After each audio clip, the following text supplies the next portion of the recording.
Merci à Alain Granger-Cabane, président de l'école alsacienne depuis 2010, et Pierre de Panafieux, directeur de l'école alsacienne depuis 2001, de bien vouloir nous rejoindre sur scène.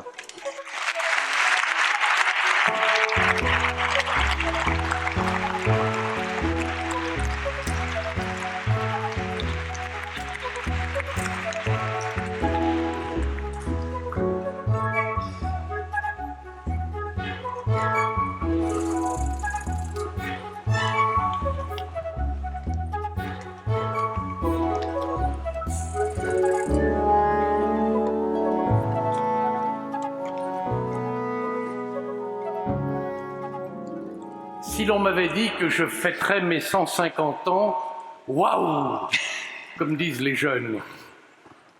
Non, bien sûr, mes chers amis, ce n'est pas moi qui parle ainsi.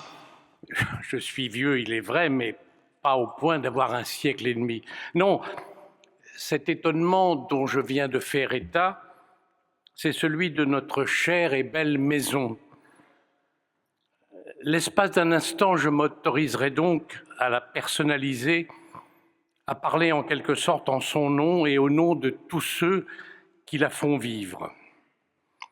À ce titre, nous avons quelques difficultés à vous cacher, combien nous sommes fiers, heureux, mais aussi émus de vous accueillir, chers amis, à cet anniversaire.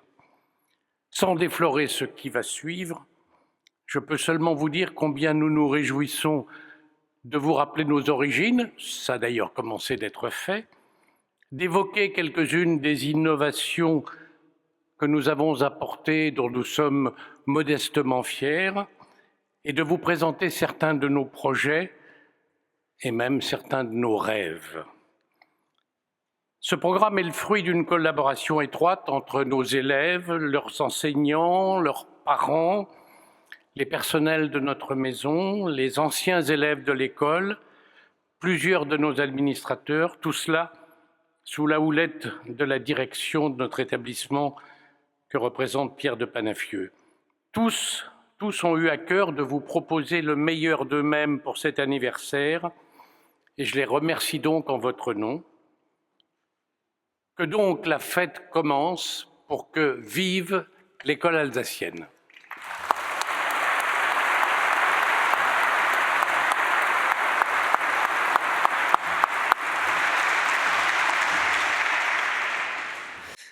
Bonjour. Merci, monsieur le recteur, pour vos mots si justes qui sont venus confirmer votre intérêt pour l'école que vous avez manifesté hier en nous rendant visite. Merci à Alain pour ton engagement désintéressé et tellement clairvoyant dans la conduite de cette vieille maison. Je voudrais saluer Lise Grivois qui t'a précédé à la présidence de ce conseil et que nous sommes tous très heureux d'accueillir aujourd'hui. Merci Lise d'être là. Et je voudrais demander, car je crois que je sais que nous avons des descendants de Monsieur Friedel, du professeur Friedel, qui a fondé l'école, qui a été vraiment l'artisan de la création d'école, et leur présence ici montre que c'est une histoire continue. Je ne vous vois pas, messieurs Friedel, où êtes-vous? Levez-vous.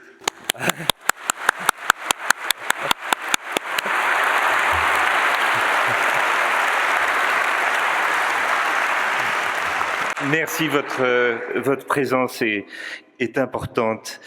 Et merci à vous tous qui avez résisté aux tentations multiples d'un radieux samedi de juin pour vous enfermer ici avec nous.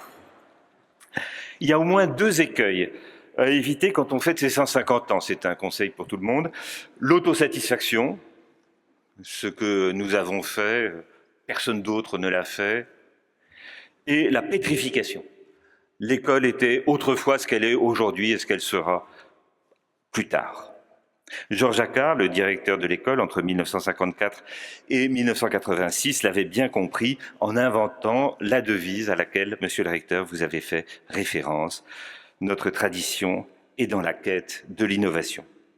Et devise pour devise, je me vient à la mémoire la devise de Jules Siegfried, qui a été un des grands présidents du conseil d'administration de l'école, député du Havre, ministre plusieurs fois et grand philanthrope.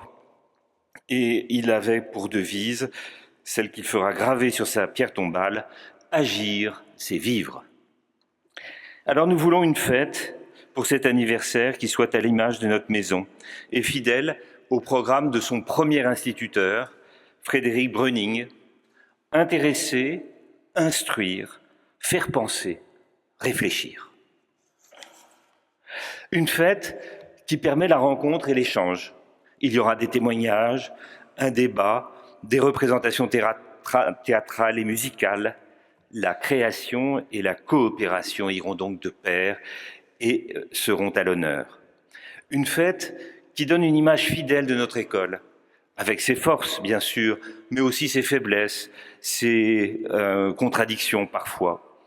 C'est pourquoi les différents moments de cet après-midi seront scandés par de courts films réalisés par Yann et par Olivier qui vous ont montré d'ores et déjà que autocritique d'un professeur d'histoire bien sûr, est de mise. Une fête qui nous aide à comprendre d'où nous venons pour nourrir l'envie de construire un avenir commun, car il reste tant à faire. Cet anniversaire n'est qu'une étape. Nous pensons qu'enseigner la confiance en soi et l'aptitude à faire confiance à autrui, sans lesquels aucune œuvre collective n'est réalisable, est un point important de notre programme. D'ailleurs, un journaliste n'a-t-il pas noté il y a quelques années chez nos élèves et nos anciens élèves une tranquillité face au monde qu'il jugeait pour sa part anormale. Une fête qui témoigne du dynamisme de notre institution, vouée tout à la fois à la transmission de la culture et à la préparation de nos élèves à agir dans un monde que personne ne connaît. Une culture portée par ses professeurs et par son personnel éducatif et administratif. Raphaël Billedou, il y a 50 ans, pour le 100e anniversaire de l'école, les décrivait ainsi. Des professeurs qui viennent là avec leur colère ou leur sourire d'hommes et de femmes, qui font partager leur passion et font fête à celle des autres et remettent en mémoire que l'école est bien ce lieu où, dans un seul moment de génération, les uns viennent pour donner et les autres pour prendre.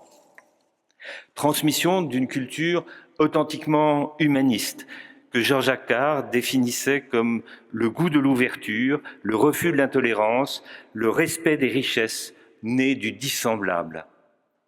Son successeur, René Fuchs, qui a été directeur entre 1988 et 2001, et qui est très bien conservé,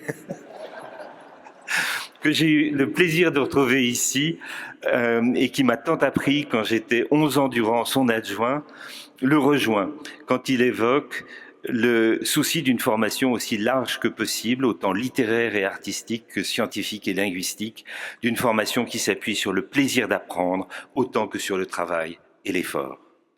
Une culture qui, grâce à la coopération, s'enrichit du dissemblable, comme le disait Jean-Jacques Carr, entre les âges par le programme Entraide, entre les élèves qui rencontrent des difficultés et les autres, entre les élèves provenant de milieux sociaux et culturels différents.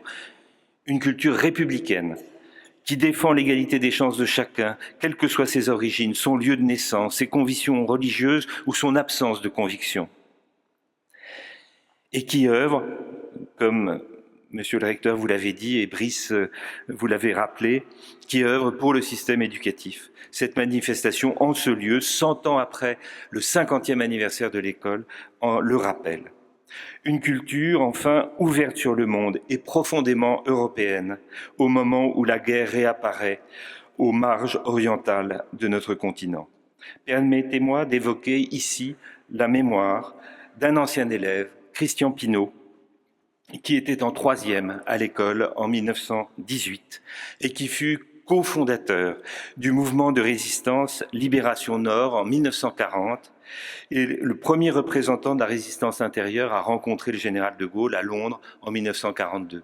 Christian Pinault a signé en 1957 le traité de Rome qui a créé la communauté économique européenne. Grâce aux souvenirs français et grâce à Madame Couturier, la présidente de Libération Nord, l'école est la fière gardienne d'un des drapeaux de ce mouvement. Pour terminer, je voudrais rappeler ce que son premier directeur, Frédéric Rieder, disait. Il n'y a qu'une manière de réussir dans le monde, c'est d'y apporter sa part d'originalité, quelque petite que puisse être cette part. La vocation de l'école est bien de faire réussir ses élèves dans le monde, mais pas pour en tirer quelques bénéfices personnels, mais pour être au service de la collectivité. Et la chose qu'ils apportent, c'est leur part d'originalité, c'est-à-dire ce que chacun a de singulier en lui, au lieu de tenter de ressembler aux autres, même si cette part est minime, parce que Rieder était modeste et réaliste. Paul Bert, futur ministre de l'Instruction dans le gouvernement de Gambetta en 1881, nous avait, en inaugurant les bâtiments de la rue Notre-Dame-des-Champs, donné la marche à suivre. Et il aura le dernier mot. Vous chercherez encore, et vous trouverez encore, et vous chercherez toujours. J'espère que cet anniversaire vous convaincra que nous lui avons été fidèles. Merci.